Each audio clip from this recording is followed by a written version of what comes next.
Friends, welcome to my channel guys. स्वागत है आप लोगों का मेरे चैनल में। सो गाइस, आज हम बात करने जा रहे हैं बीएसएनएल, वोडाफोन, जियो और ये आप कह सकते हो आपका एयरटेल। कैसे कि भारत में जैसे जैसे जनसंख्या में मतलब पॉपुलेशन में आपको वृद्धि देखने को मिल रही है, वैसे वैसे इंटरनेट यूजर की संख्या में भी बढ़ोतरी देखी जा रही है।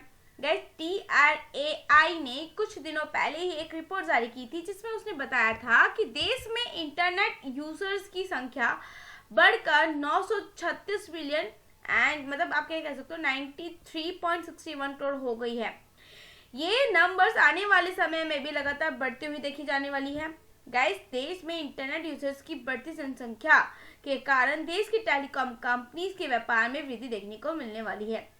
हमारे देश में देखा जाता है ज्यादातर मुख्य तौर पे 4 टेलीकॉम कंपनीज हैं, जिसमें से मैंने बता दिया आपको। एक तो हमारा ये जियो, बीएसएनएल, एयरटेल और वोडाफोन आइडिया देखने को मिलते हैं। तो गाइस, देखिए, कहा जा रहा है कि भारत में मौजूद जो छोटी कंपनीज है, निजी कंपनियों के द्वारा बीते जून के महीने के अंतिम सप्ताह में रिचार्ज प्लान की कीमत में वृद्धि की घोषणा की गई थी। ठीक है, सबसे पहले ये घोषणा जियो ने की थी, उसके बाद एयरटेल और वोडाफोन आइडिया के द्वारा की गई थी। जियो और एयरटेल के रिचार्ज प्लान 3 जून 2024 से महंगे हुए हैं, तो वहीं वोडाफोन आइडिया की रिचार्ज प्लान 4 जून 2024 को महंगे हुए थे। रिचार्ज प्लान में सर्वाधिक बढ़ोतरी जियो ने की है। सबसे ज्यादा जियो के द्वारा उसके रिचार्ज प्लान की कीमतों में 12 से लेकर 25% तक की बढ़ोतरी देखी गई है। तो वहीं एयरटेल ने अपने रिचार्ज प्लान की कीमतों में 11 से 21% तक की बढ़ोतरी की है और वोडाफोन आइडिया ने 10 से लेकर 21% तक की। जियो, एयरटेल और वोडाफोन आइडिया के द्वारा रिचार्ज में वृद्धि किए जाने के कारण निजी कंपनियों के ग्राहक बड़े चिंतित और गुस्से में हैं, जिस कारण वे निजी कंपनियों को छोड़कर सरकार स्वामित्व वाली बीएसएनएल का रुख करते हुए देखे जा रहे हैं। जब से निजी कंपनियों के द्वारा रिचार्ज प्लान महंगे करने का ऐलान किया गया है, तब से ही बीएसएनएल में प्रतिदिन हजारों निजी टेलीकॉम कंपनियों के ग्राहक पार्ट होते मतलब आप कह लीजिए उसके जो पार्ट होते हुए देखे जा रहे हैं, बीएसएनएल के पार्ट बनते जा रहे हैं।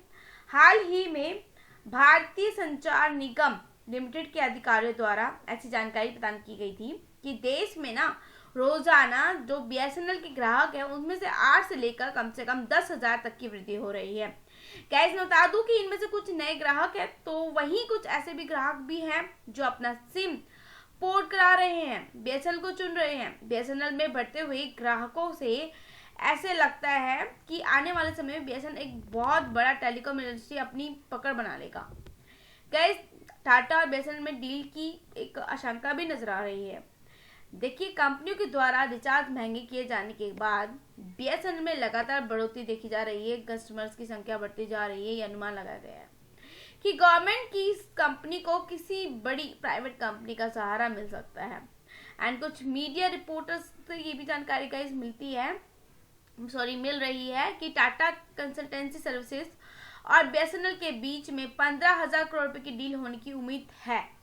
अगर दोनों ही कंपनियों के बीच में डील हो जाती है तो टाटा को टेलीकॉम इंडस्ट्री में एक बार फिर एंट्री करते हुए देखा जा सकता है। एंड वहीं बीएसएनएल को टाटा का साथ मिलने जाने से दोनों ही कंपनियां देश के 1000 गांव तक 4G इंटरनेट सर्विसेज प्रदान करती हुई देखी जा सकती हैं, जिससे जियो और एयरटेल दोनों ही सर्वाधिक प्रभावित होती हुई देखी जाने वाली हैं, क्योंकि सबसे ज्यादा 4G इंटरनेट ग्राहक इन्हीं 2 कंपनियों के पास है ना।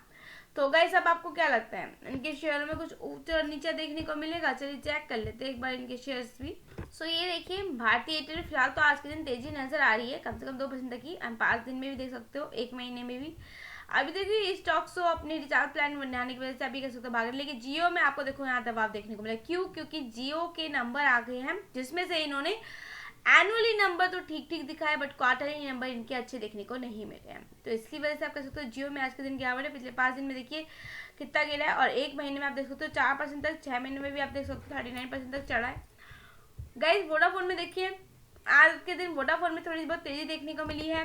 5 दिन में आप देख सकते हो 0.59% की, 1 महीने में 1% की, 1.5-2% की कह लो, 6 महीने में देख सकते हो आप 18% की, साल भर में आप तक कह सकते हो 0.47% तक की, 1 साल में 24% तक की। अगर एयरटेल की बात की जाए तो एयरटेल में भी 1 साल के अंदर कम से कम 66% तक की और 5 साल में 300-350% तक की आप कह सकते हो तेजी देखने को मिली है गाइज। बीएसएनएल के आ जाने के बाद इन स्टॉक में वाकई में बहुत तगड़ा दबाव देखने को मिलने वाला है, ठीक है, क्योंकि अभी बीएसएनएल जो है एनएससी पे स्टॉक मार्केट में मतलब अपने स्टॉक एक्सचेंज में लिस्टेड नहीं है, लेकिन जैसे ही इसको टाटा कम्युनिकेशंस का मतलब कंपनी का अगर इसको सहारा मिल जाता है, ठीक है, अगर इसको टाटा का सहारा मिल जाता है, आप ये कह लीजिए, ठीक है, तो आपको मतलब आप ये कह सकते हो जो टाटा कंपनी है ना उसका एक वापस से कमबैक हो जाएगा, ठीक है, कमबैक हो जाएगा, एक वापसी अलग से आपको टाटा की देखने को मिल सकती है। सो गाइज देखिए चीजें बहुत ही इजीली वे में मैंने आपको समझाई हैं कि अगर मतलब आप ये कह सकते हो कि टाटा टेलीकॉम इंडस्ट्री फिर से कमबैक कर सकती है, ठीक है, अगर ये बीएसएनएल के साथ टाई अप कर लेती है। और कहीं ना कहीं बीएसएनएल भी एनएससी पे लिस्टेड नहीं है, स्टॉक एक्सचेंज में लिस्टेड नहीं है, तो उसका भी हमें एक नया आईपीओ निकलता हुआ देखने को मिल सकता है। सो गाइस बाकी आप खुद स्टडी करो, चेक करो, इन्वेस्ट करो, चाहे पर नहीं हो तो लाइक करना मत भूलिएगा। बाय गाइस, थैंक यू, मिलेंगे नेक्स्ट वीडियो में।